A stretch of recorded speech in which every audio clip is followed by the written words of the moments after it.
For our athletes here to be effective at OU, there's 3 things that we put into the 80%. The first thing is movement, the second thing is location, and the third is speed. If our athletes can execute all 3 aspects into each pitch, that is going to equal that 80% that we're talking about. So if we can be at 80, we have those 3 things working, and we're able to go pitch to pitch. Now what we like to do is take that 80% and plug numbers in. So we get into our performance, we're no longer talking about mechanics, giving dissertations about why a certain pitch didn't work. Now we're being specific with numbers, and if we speak words, then it's just basically location, movement, or speed. Those we'll use those words and numbers to really help be effective with our performance. An 8 is considered mastering those 3 things. A 7 is mastering 2 of the 3. So I'm asking our athletes to be at 80%, but technically, if they can throw 7s and be strong with 2 of the 3, I still feel confident that we are going to win a lot of ball games and they're going to do well on the mound. Obviously, if we can get all 3, bonus, exactly what we want. But if I'm throwing a 7, then I nailed 2 of those components and I missed 1.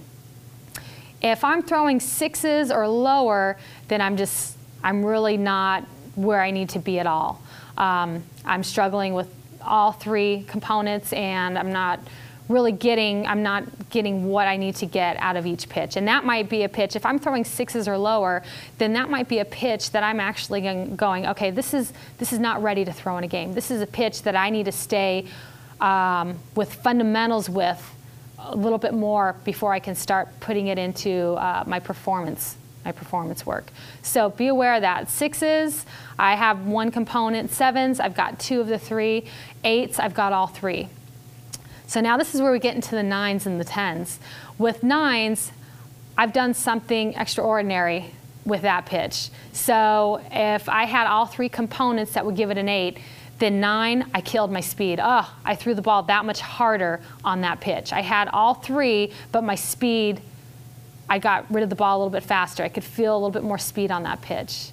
If I'm throwing 10s, then I'm doing something with 2 or even 3 of the components that's at a very, very high level. So what we like to do is really see if we can stay at 8s and know that 8s we're going to do very well with.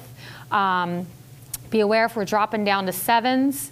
If we get to 6s, then that's something that we need to take that actual pitch and maybe continue to work on it, that it's not ready to we're not ready to put that in our repertoire when throwing an actual game.